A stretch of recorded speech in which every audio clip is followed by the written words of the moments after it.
Hey, before we launch into our regularly scheduled content, I wanted to talk to you guys about a podcast I've been listening to recently. It's called RPG Major. It's fantastic. It's fun. I could probably spend a solid 60 to 90 seconds talking about how great they are, but why do that when I could have them do it for me? Roll the tape. RPG Major is an actual play like no other. Private Eyes Mara, scion of sirens, and Aubrey, former fairy queen, solve supernatural mysteries while improvising songs. Sitting on the front porch of your office is a wooden xylophone. Oh no. We know what xylophones do, Mara. And we're gonna say it at the same time on 3. 1, 2, 3. They turn you into a skeleton and then you play your ribcage like a xylophone. Bones. Right? Right. I agree. I'll sing along. Nope, that would make it worse. Combining actual play, musical theater, and mystery into one cozy package, it's RPG Major. RPG Major. Mystery and magic and danger. RPG Major. What'll we solve? What'll we solve? What'll we solve today? You should go check out their website, rpgmajor.com. But after you listen to this episode. Now, on with the show.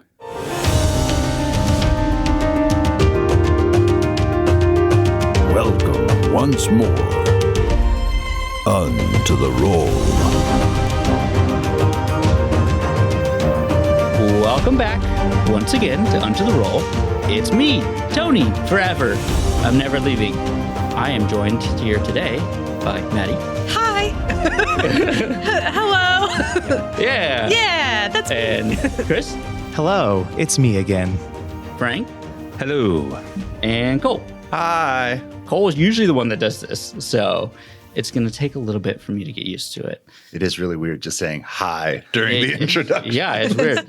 I want him to say more. And since we've shamed Cole out of the position, he's actually Zoom calling in right now because We didn't allow him to. yeah, he's We didn't want holed him up here. in his bedroom. All the shades are shut. It's just dark. There's a blanket over his head. Yeah. Little bit of tear stains on his cheeks. Yeah, we don't think he's coming back unfortunate. after this episode. He So dies. sad right now. To make a house call. The problem is you basically explained how I play video games with my friends over Oh, absolutely. Discord. So Yeah. honestly, Even with the tears? Yeah, that's- even with the tears. Oh, man. I wish I could touch you.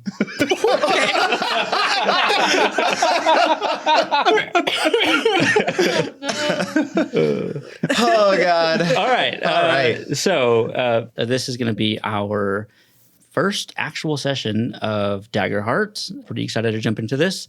After everything with session 0, we got all of our characters ready. I think we're probably going to do a little bit of a rundown on who everyone is just so you can kind of keep track. Maddie, why don't you start us off by reminding us who your character is and kind of tell us a little bit about her. Yeah, so I'm playing Betsy Beetle.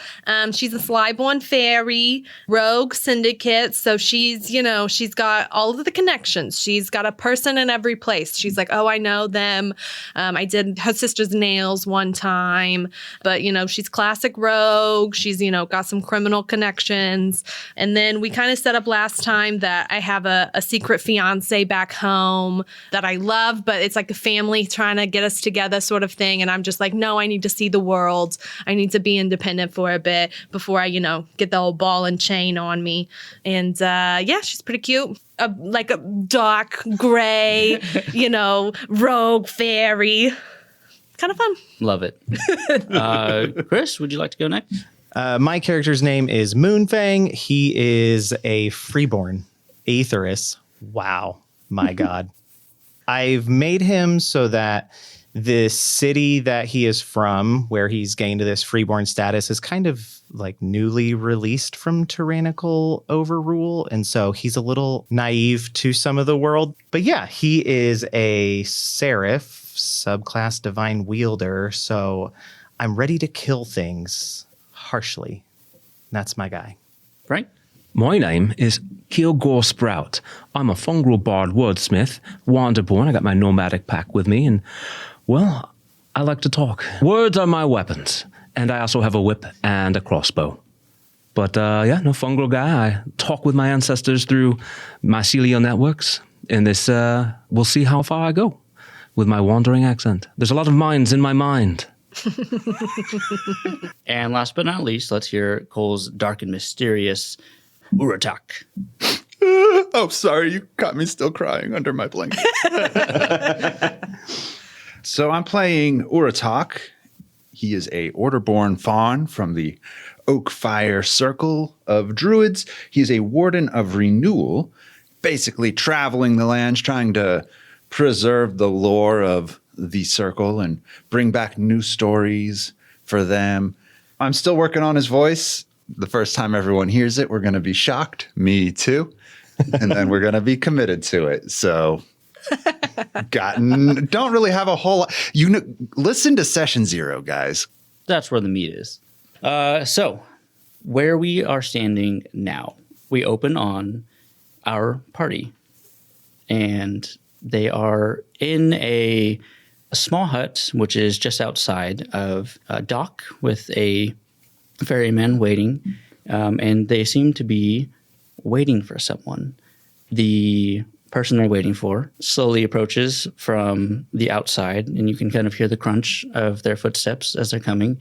And she sounds small and frail almost, but this is somebody that Betsy has met before. Okay. She isn't necessarily somebody that you like talking to. Okay. Because she's a little bit forward, but she approached you earlier with a job. And this is where you guys are right now, is awaiting the job. And do I know her name? Yes, her name is Vale. Oh, yes. Okay. You guys, you three, have never met Vale before, and it's up to Betsy if she would have told you about her or not. Yeah. But she slowly, walks up to the little hut that you guys are in, and she pokes her head in, and you notice that she is a small elf. She's very young, which is not necessarily a bad thing, but you can tell an elder elf from a young elf. Seems a little naive. She looks to you, Betsy. Are you ready? Oh, we're always ready. Okay. We're always on time. We're professionals. Let's go over the plan one more time. Please. As you understand, we are here for the Atrouse family ball. This is the first time that they've ever given an invitation to anyone outside of Zenith. You four are going to be from Nadir. This is very important. Some of you are a little different from the nobles, and she kind of glances over at the fungrel who's just kind of standing there. And some of you are a little too bright. And she looks over at...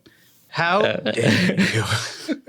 She just kind of eyes you up and down, and she's sizing you up. She's almost like a teenager, which she's a young adult for an elf, but she looks like a kid. I hope that you guys won't be a problem in this job. However, your differences might get you through the doors easily. As you know, the Atrouse family is very keen on magical artifacts and items, and as Betsy may have mentioned, that is what you are after tonight. There is a chest that we need. That chest needs to be opened with no items removed aside from one thing only. It is a tablet with writing you will not understand. It is very important you find that tablet and bring it back to the dock on the other side so we can make our escape. The Atrouse family will not hesitate to remove you from this world if you are caught. When it goes on display, if it goes on display, we need to act quickly. It would be best if we found it before they bring it out. Do you understand? Moonfang raises his hand. Yes, right one. What if there's mini tablets with a lot of writing that I don't understand? Well, you might not be the smart one here. Can anyone else? We got a wordsmith in the group. We'll be fine. I believe that I'd be able to tell the difference. Do we know what language it's in? She kind of eyes you a little bit. It's not up to me to say, but It is something you may recognize. So it's ancient then. Of sorts. That'll make it easy to narrow down. Potentially. We'll see. There are a lot of ancient languages. We'll find out. Do we know where in the house the chest is supposed to be?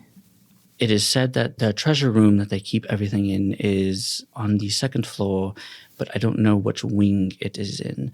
I myself am not going to enter the building with you, but I will be there for support if you need it.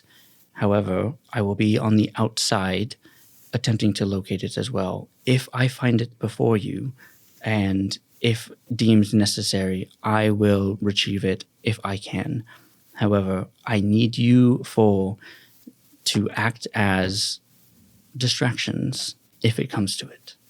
Urutak strokes his beard a little and finally speaks up for the first time. He's German. Tell me, small Fräulein, what are the pets that the Atrouse family own? The pets? Yes, cats, dogs, anything? Well, they're ribbits, which, for those of you that don't know, are literally frog people. Yeah. They don't tend to keep pets. However, I believe most of their staff are Qatari, which are cat people, for those of you who don't know that. They seem fond of them. I'm not sure if they have any actual pets. Well, there goes that idea. A shame. What were you going to do? What idea? I'm curious. I'm a druid. I can shapeshift. I could be one of them. But if one pet would be out of place, out of the questions, then there was no reason for me to do it. Well, we could always have you be a cat and just carry you on in, petting you in a fun distraction kind of way. Oh, I know you just want to hold me and rub my back all the time, Kilgore. It is very true. When you are a cat, you are nice and fluffy.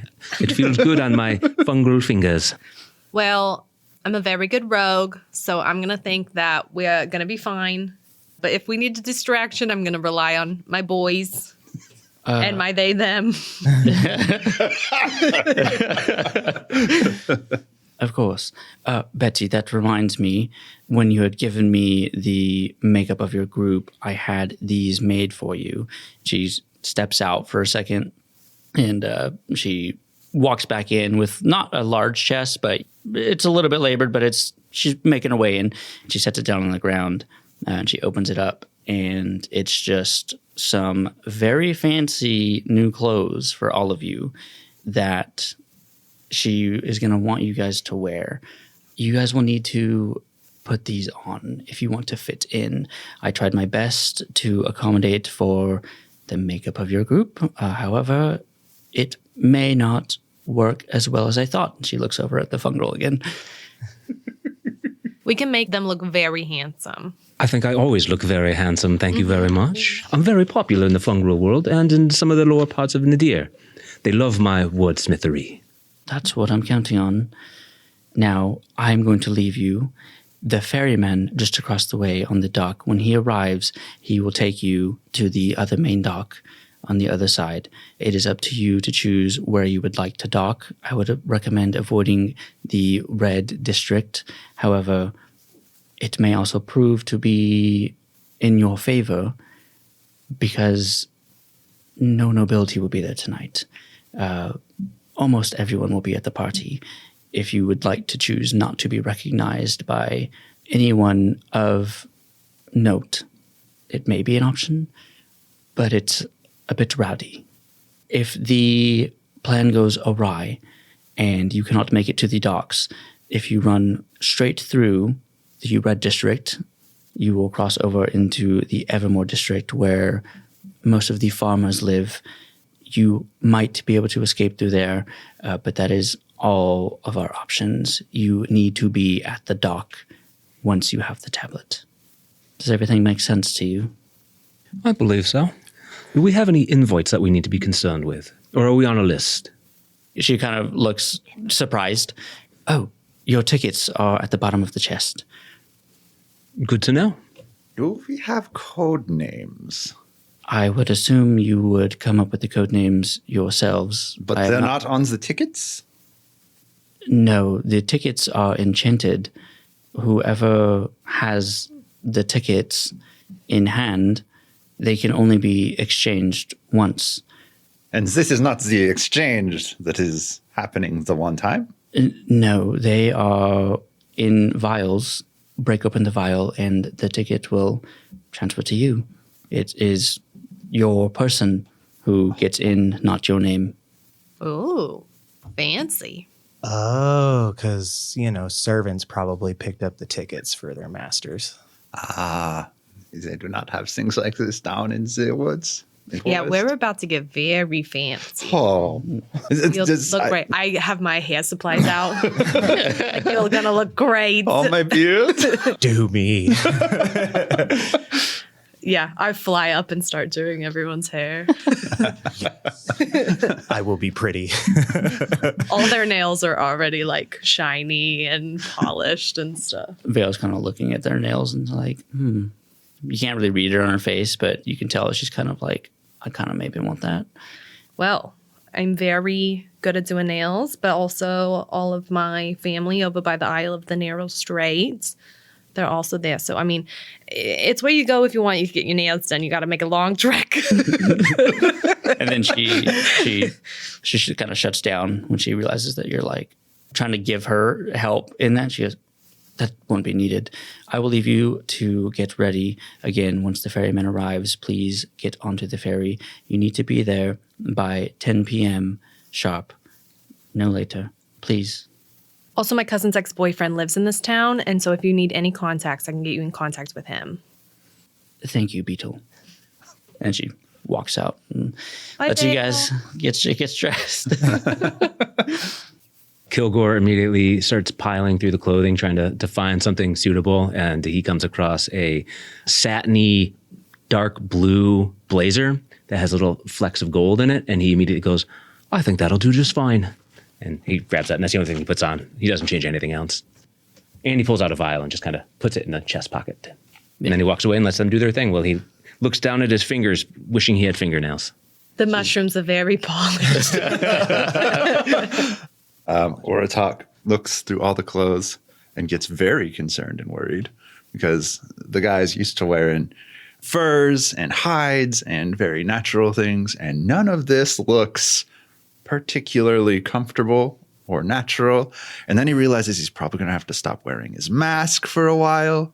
Really doesn't like taking that off, especially around strangers.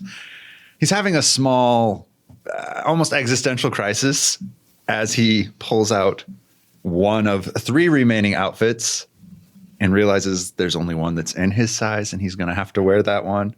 And it's very red, very fancy. Red coat with long tails. Double-breasted. Double-breasted, yep. It's got a cummerbund. It's fantastic. Fancy. Oh, yeah. We got to go in and pretend to be royalty. And then a big tuxedo shirt, but instead of like having the vertical like stripes with it, it's got the big ruffles instead. So, yeah. I just realized I'm describing Charlie from Hell of a Boss or Has Been Hotel or whatever's outfit. Oh, yeah. That, I guess. Dang. Perfect. I love it. Oh, yeah. And obviously slightly baggier pants to hide the fawn legs. And a hat, because he's got to cover his horn. So he gets a top hat, too. Ooh. Oh, Nice. He almost looks human when he's dressed in that. fancy. Nice.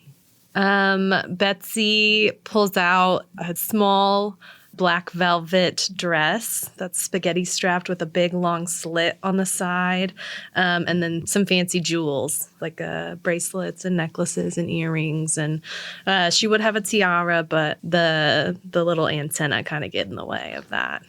But she's like, oh, this is my moment to be fancy, fun. I already wear a pretty ornate robe naturally, so I just kind of reach in and go, this will do. And I pull out the exact same robe that I'm already wearing. Except it's just a different color. Can be like kind of a off-white silvery kind of color. And I just like take my old robe off and just put my new robe on. It's the exact same. Whoever Vale went to get these outfits made mentioned that you were an Aethers. And they were like, oh, duh. And just he probably doesn't have this color. Yeah. It's just a color change. That's all. Oh my God, you look so different. Thank you. Makes my aura pop. So as you guys are finishing up, getting changed into all your things, you guys all have your little vials of tickets, which you may crack open if you choose to, because that ticket will stay with you permanently.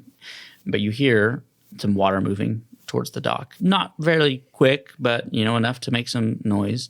And the ferryman is approaching, and you hear it kind of thunk up against the dock, and he just kind of goes, and that's all you hear. Oh, well, I guess our ride is here, and I'm flying because I don't want to get my dress or my heels dirty. Urutak jumps onto the ferry quite aptly. That's something that fawns do, is lots of leaping and prancing. But he's carrying a pair of dress shoes. He's got cloven hooves, and so he has to have the shoes like stuffed in some sort of way to have his feet be able to stay in them. He'll put them on once we get to the other side of the river. Kilgore immediately goes into the front of the ferry and just leans up, looking back at everyone, one arm up on the side, and just, well, let's get going. I look down at the boat, and I just kind of like look around a little nervous. I'm like, and I step into the boat, and it immediately balances where it's sunken down where I'm sitting at. I won't move. Just stay. The ferryman that came up with the ferry looks at you, and you see two tiny little beady eyes staring at you, and he just looks at you and goes, big. And you realize so much. That what's talking to you is one of the oldest, crustiest fairies you've ever seen.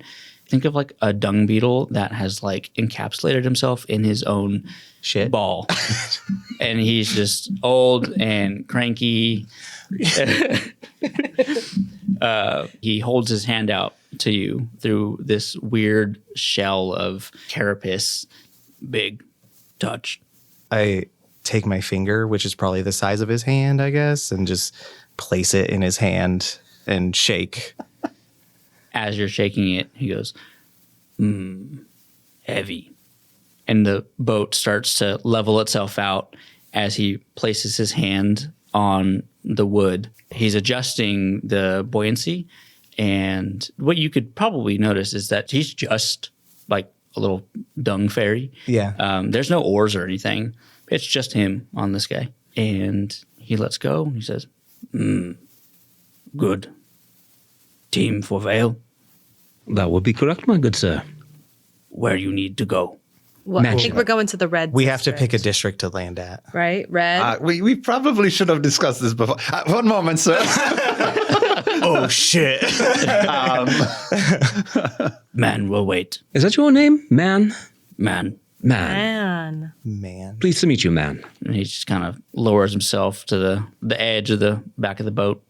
I think our options were the red district or reputation. Reputation was more merchant. I had a feeling that she said not to go to red, didn't she? I thought she said go to red and not midnights. Oh, I believe she that is said don't correct. do either of them. I Evermore, here we go. Man, as you guys are discussing that, he kind of speaks up and he goes, red, very, very empty. You, no go. Oh. Noble, no go. So if we go to red, we'd be sneaking in. I would like to go through red because how much fun would it be to be in the red district with our friend who's all in red? I just like the poetry of that. That sounds fun to me. And we don't have to worry about any nobles seeing us and realizing, oh, well, they're not nobles. Who are they? So the red district is actually red? Well, we can make it that way if we want. Because of blood. Let's go there. I don't know how I feel about this one, but it seems I'm being outvoted. Let's go to red. How exciting. It'll be okay. I hope so. He hears you guys decide, And he thumps down harder onto the little ferry, and he starts humming. He's just going, and the boat starts moving the entire way. I love this. As you guys approach another smaller dock, there's a few more that are kind of around this, and you can see just up ahead, there's a little bit of incline, so there's a little bit of stairs. And to your dismay, maybe it is not actually lit up red, but there are a lot of lights. You can kind of tell that this is a place people like to go to. There are a lot of lights on. There are people, but there's not a ton. It's a little bit later, so, normally you would see a lot of people in this area, but it's kind of sparse, at least from what you can see right now. And almost a straight shot from where you guys are at the docks, you can see the Atrouse family manor, which is kind of raised up. And there, from that distance, you can see like just lights shining on it. You can see glints and little hints of like metals and silvers and flashes of almost like a little starlight way off in the distance. So you can see that something's happening there. My goodness, the life of a showgirl, am I right? Thank you. And so, man, he lifts up again and he thumps back down onto the boat as you guys come to a stop. He goes, "Man, wait. Here, be back." Thank you so much. I pat my pockets. I realize I don't have any money to pay him. And so I'm just kind of like, yeah, thank you. Walk off the boat. Kilgore reaches into his pocket and pulls out a little note that he wrote on the journey, and he hands it to him, and he says, "Thank you, man, for such a pleasant ride. Here you go. It's a delightful thank you note that I hand-wrote just for you, my man." He takes it and kind of looks at it and just kind of like shoves it into his carapace. You can't tell if he's eating it or not, but it kind of looks like he is. The blessings of the Vasa be with you, man, and we will see you shortly, I think. I hope, because nothing could ever possibly go wrong. Everybody has their tickets. Kilgore looks at him and goes, "I do. Ticket is now mine." Takes it out, whips it around in the air, and puts it back in his pocket. Now it's sticking out kind of like a pocket square, but it's a little ticket. I smash my vial against my forehead like a drunk college kid with a beer can. I could only picture the ticket just like sticking to your forehead. Yeah. And then I am ready. A shard of glass. Oh, hey. Urutak, this little piece of glass sticking out of Moonfang's head, has to reach up to kind of pluck it out. Oh. Why do you do this to me? What? It's fine. Man looks up at Moonfang and goes, "You make good ferryman." A new job opportunity presents itself to me. What's wrong with your current job? We do good jobs. I'm sorry, I'm just now realizing that you're a fairy that runs a ferry. I applaud you, sir. That is, as they say, chef's kiss. Here, have another piece of paper. I think you enjoyed that one. This one has nothing writing on it, but it's just some paper for you. It's a very noble profession in the fairylands. Is this racist? This seems racist to me. No. No? Man looks up at Betsy and goes, "You Beetle family. Yes, Beetle family. Beetle family, Red District. Yeah, I got some family in the Red District. Yeah, for sure. Try avoid." But the family. Family always accepts you. And he's going to float up and he's kind of wiggles his little arms and now he's like kind of hiding them inside of his little carapace and he's kind of trying to shoo you guys away. Go. Okay. I know when I'm not welcome. Let's go. What time is it exactly, do you know? Man looks up at the moon and goes, almost time for party. It's time to party. I just turn around and start walking in a direction. I guess Here you're is walking the in joke the direction. that once got passed around in the order of the Oakfire Circle. Is this part B? Because later we are going to have part A. I'm gone for that joke. I'm too far away. I can't hear it. There's just a big sigh that's just tiny enough to the corner from Betsy. Just like, oh, dear God. Kilgore's looking at him, just nodding, like, yeah. See you get it, Mushroom Man. For some reason, I reach towards my axe. No, I'm just kidding. Druid humor. Man's just staring at all you guys, waiting for you to leave his boat. I have left. Yeah, Okay. I'm flying away. Again, have a good day. We'll see you at 10 p.m. and let's go, Urutak. We have some beings to catch up to. You cannot use my name right now. We are all undercover. But yes, yeah. Let's go. I don't think man cares, but goodbye, man. You guys are walking through the red district towards where you need to go. As you move through it, it's very clear what Man and Vale were talking about. This is a place for pleasure of all types. You can see mostly just, merchants or whoever, just the normal folk. They're the kind of the ones that are frequenting this area. People are walking in and out. You see all different types of creatures, elves, humans, some fawn just hanging out in what maybe would look like bars, or maybe some are even standing outside, kind of ogling you guys, passing by. Nobody's really paying attention to why you're there. Every now and then you get a look from like one of the workers of an establishment who kind of eyes you up and down. Kind of does that like beckoning, like, ooh, like you come As here. soon as we get that first beckoning, Betsy, close your eyes. Come here. He's trying to put his hands over people's eyes, reaching really high to try to cover Moonfang. He's trying to keep another hand over Betsy, looking at Kilgore, being like, I don't think you need this. And did you call it her name? Did you actually call it her name? No. Oh. Do I recognize any beetle family? No, not right now. You Okay. don't. Keep my eye out for any beetles. No, cover your eyes. I kind of want to go over and talk to one of the prostitutes. You can if you want to. I absolutely want to. Probably go up to an elf. An elf. He could be male. I don't care. Yeah. I don't have a preference. He's eyeing you up and down. Oh, okay. So I've already forgotten that I'm supposed to be nobility because my clothes are like the exact same as what I was already wearing. And I just like, we'll go over there and just kind of like lean down. And I'm like, you're naked out on the street. Did you know that? Well, I wouldn't say I'm naked, but I can be if you'd like me to be. Maybe. Is that something you'd be interested in? I don't know. You were looking at me and I was trying to figure out what was going on. I can show you exactly what can be going on. I like turn around. He's like kind of flexing And I'm like, at you. I need an adult. I know what is happening. Moonfang, do you see him flexing? He wants you to flex back. Yes. And I take the top part of my robe off and like bring my arms out and my chest out and I just start like doing bodybuilder poses.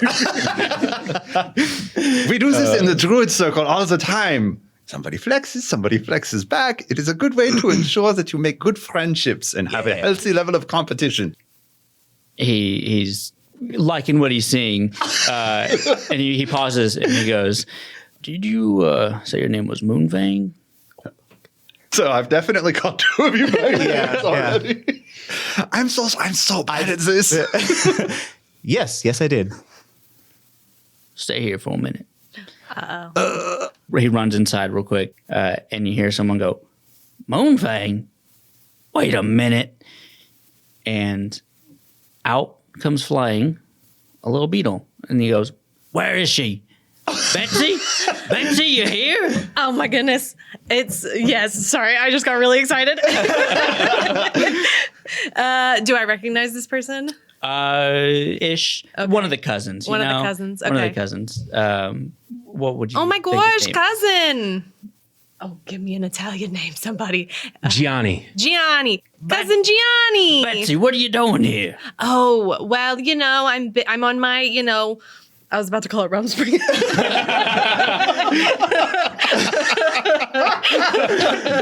That works. Oh my God. Oh, well, I've been traveling a bit, and so we're out here. I'm working. I'm doing a job, She's making bank. Oh, Betsy, you look beautiful. Why don't you guys come on in and have something to drink? Oh, well, are we in a hurry? We are in a bit of a hurry. We do have somewhere we have to be with a somewhat tight deadline. Can we do a rain check on those drinks, my good sir? Wait a deadline? Are you... And he kind of looks at what you guys are dressed as. Betsy, don't tell me you're going to that party. And he's so excited. Oh, well, you know, I'm with the fancy crowd right now. I'm going into country. Yeah, I think I keep doing it too. Yeah. This ain't your normal crowd. I mean, I heard the stories Moonfang and your other compatriots, but... Red Sock? Everybody's heard of the Red Sock? Well, what are you up to?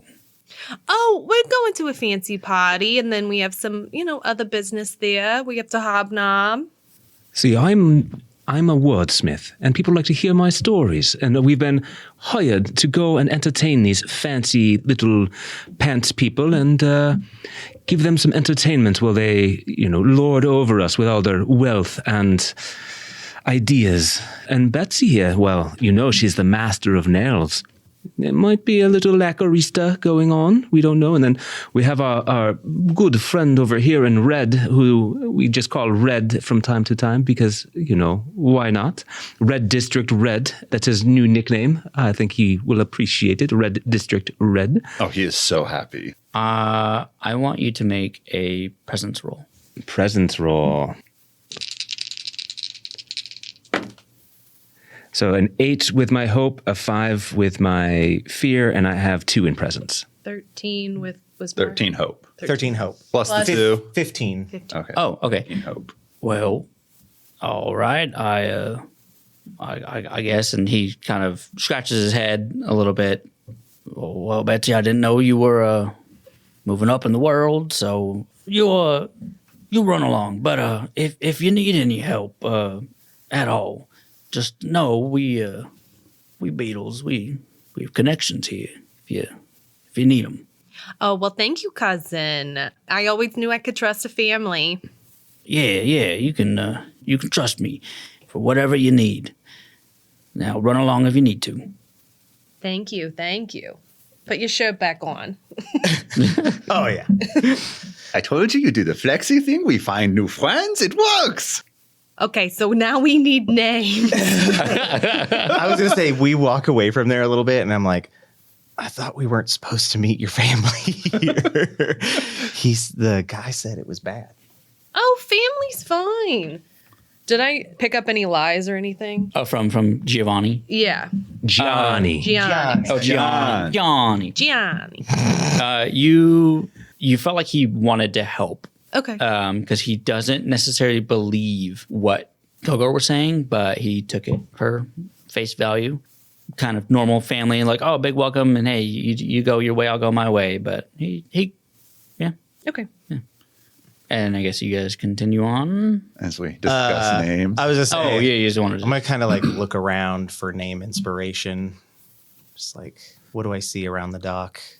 You guys have moved on from Gianni's, and it's just kind of more, think like Bourbon Street. Like, there's a lot going on. It's very busy. There's, doors like every 10 feet. There's just like another new shop, new place. There's people hanging out windows.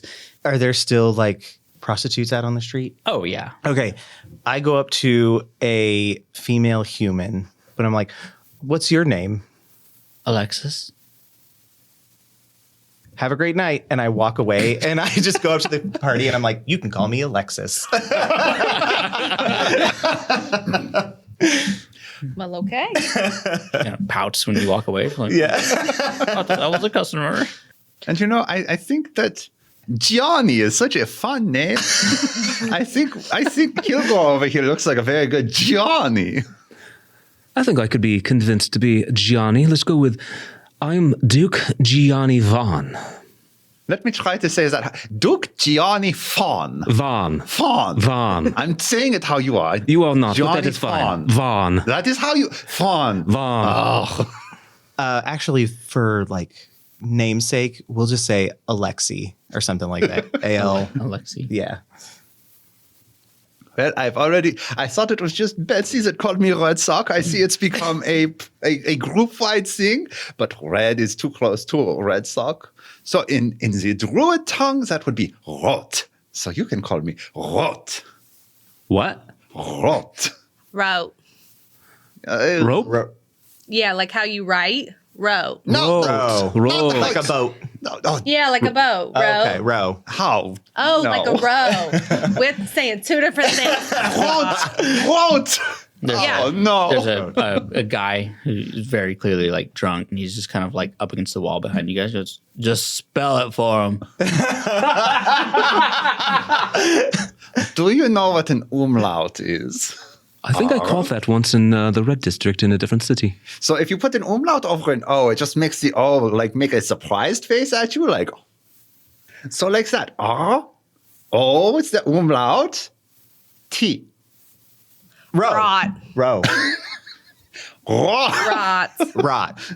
Rot. Yeah. Rot. Rot. No. Rot. Oh, fine. Rot. Perfect. Rot it is. Thank you, Johnny. Oh, I don't even know. Betsy's just been my name for so long. I'm trying to think. I feel like I would have like an alternate thing because of my criminal. Yeah, what's your rogue name? Yeah, my rogue name. But not your usual rogue name. Everyone's going to know that one. I don't know why, but I was like BB or baby, like Dirty Dancing, babe, baby, Bay. Bay. We could do Bay. Okay. So, I was Bay, just, you know, Bay it is. Bay. There we have it. Bay. as we all know, Bay likes to be in wide open spaces because nobody puts Bay in a corner. That is more druid humor for you.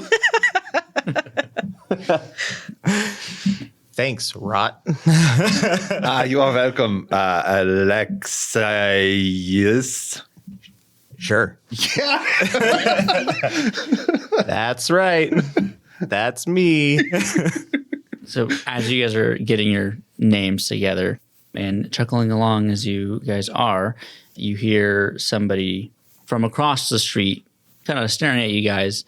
And what you see is a nobleman, very like dressed to the nines. You know, he's looking good, tall, built, human. And he kind of strolls on over to you guys. And he goes, "Well, what are you doing here?" Oh, well, we were looking for a little bit of a good time before the party. Man, you should have been in my place. Closing for the night, though. I'm about to head over there, too. Ooh, fun. Well, I guess we could walk together. What's your name? You can call me Taurosis. I am one of the co-creators of this area, if you will. And he looks down and he pulls out a little pocket watch thing. He's like, "Well, if we want to get there before everything kicks off, we better hurry." Would you happen to have the exact time, Taurosis? Yep. It's 9:45. This party starts at 10. We got to get there in about 15 minutes. Should be a quick walk. Yeah, follow me. Oh my God, we're going to be on time. I thought it was good to be fashionably late. I personally love being on time, but I've spent enough time with you three to know that 15 minutes late is on time. 15 minutes early is way too early. Families will be showing up here and there. It doesn't really matter what time you get there, but if you want to be there when the family comes out, they like to be punctual. And it's always a sight to see when they take their seats. Well, then I'm glad we're on time. We've got to make a hustle. I didn't know sitting could be exciting. Well, you haven't spent enough time in the Red District. I give you a very confused look, like, I don't understand what's happening. Taurosis walks over and kind of stops you in the back, and he's like, "This guy knows what he's talking about. Let's go." Yes, I do know what I am talking. Yes. So, with the help of your new friend, you guys make your way through. He takes you kind of out of the Red District, and you pass through like passageways that are almost meant for, like, you could tell like they're clean, they're nice. It's like no merchants or anybody really travels through there except for like the nobles people. You see some carriages passing you by as you go on, and they're all going to the same place. And as you guys are walking up, you finally see the very front of the Atrouse family manor. The bridge that leads up to it is lined with beautiful, ornate statues. You could obviously tell it is a woman who is the central figure in these, but it's so like each statue is a riot of just different things happening, all beautifully flowing together. They all kind of cohesively make sense, but it's also very like Avant-garde. Yeah. And it strikes in like a sense of, it's like grotesquely extravagant, beautiful, like marble sculptures. And Tarosis, looks up as you guys are walking through and is like, man, these statues always get me. Must have taken them years to sculpt these things. God, good old goddess Taylor.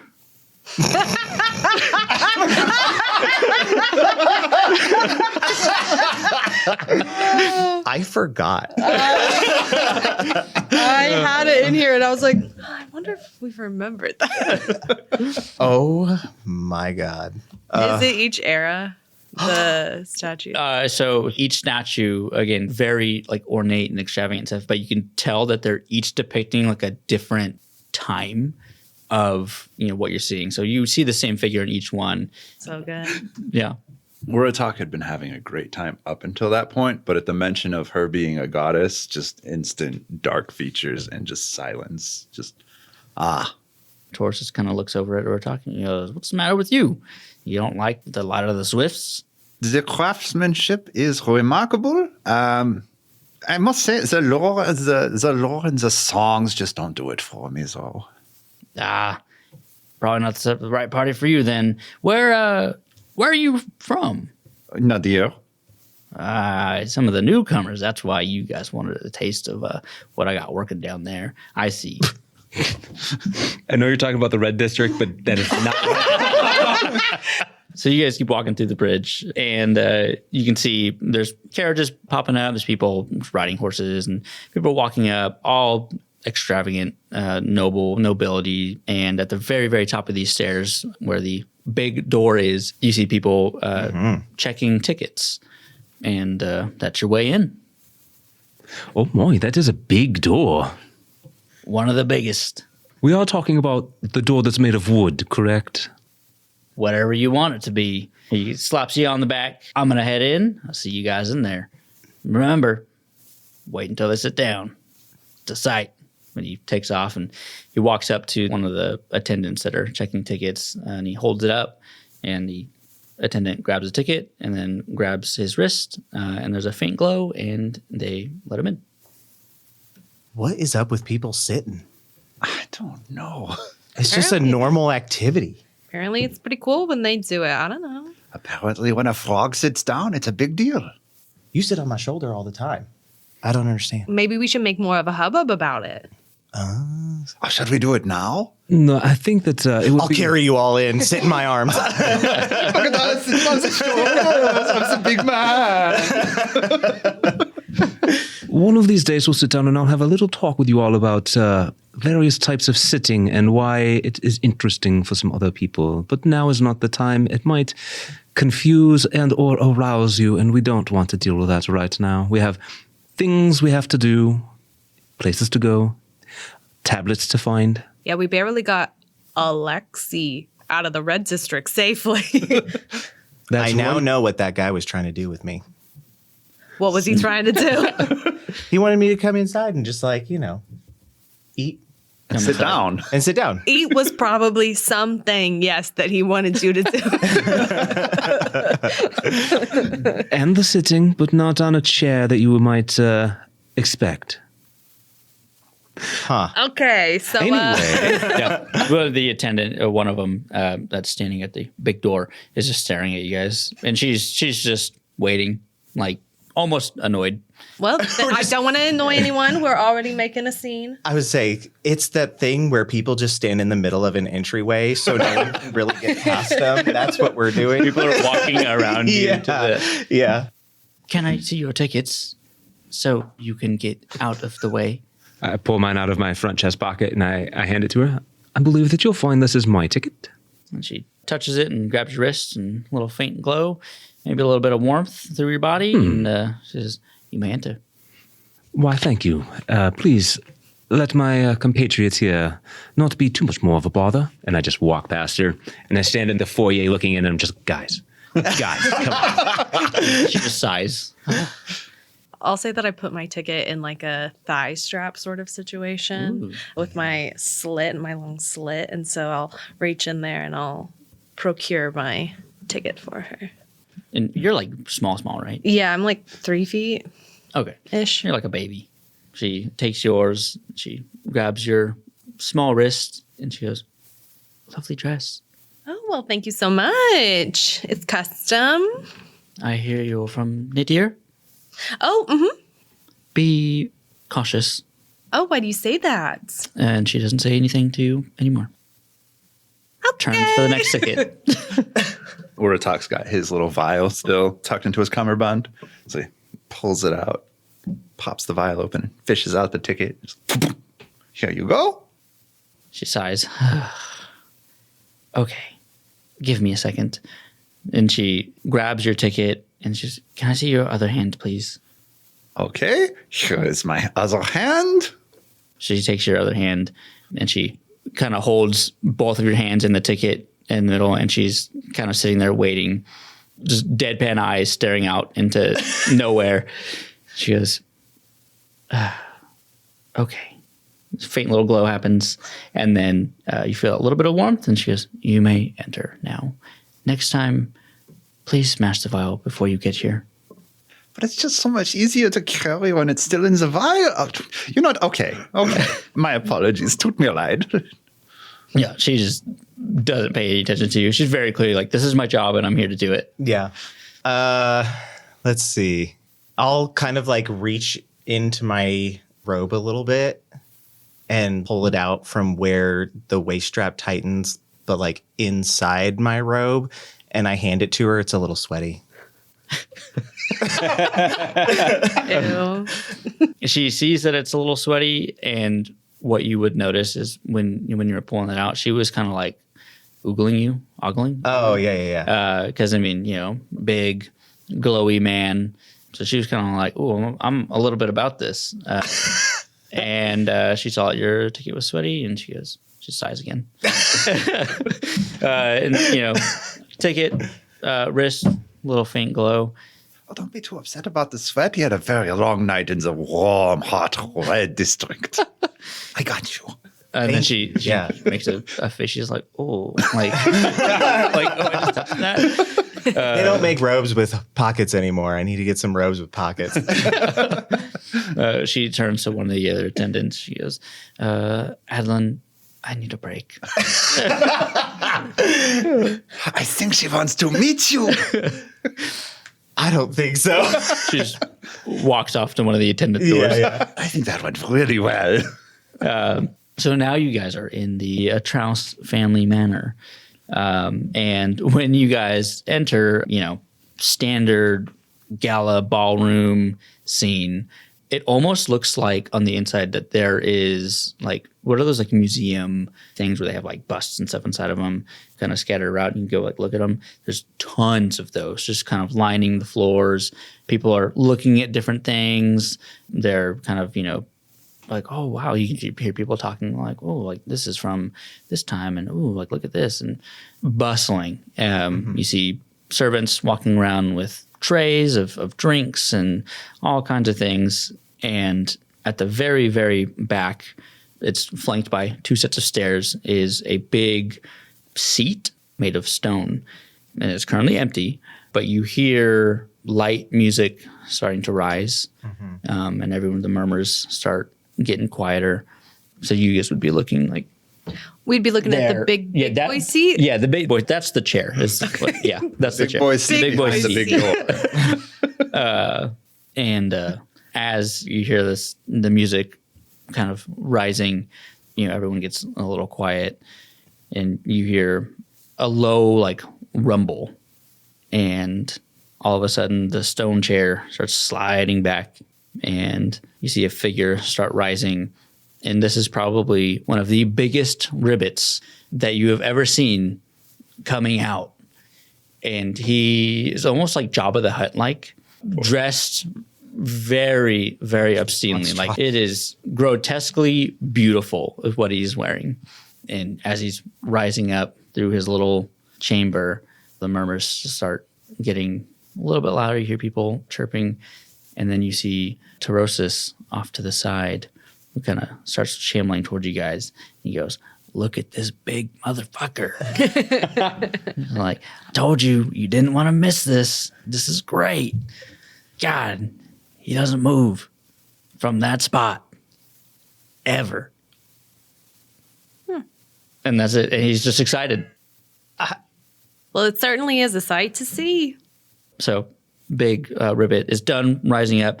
And then you see this dainty little other ribbit who walks up beside him. And she is dressed not as ornately as him, but she's beautiful. Like, she's small, frail. You can tell she's a little bit older.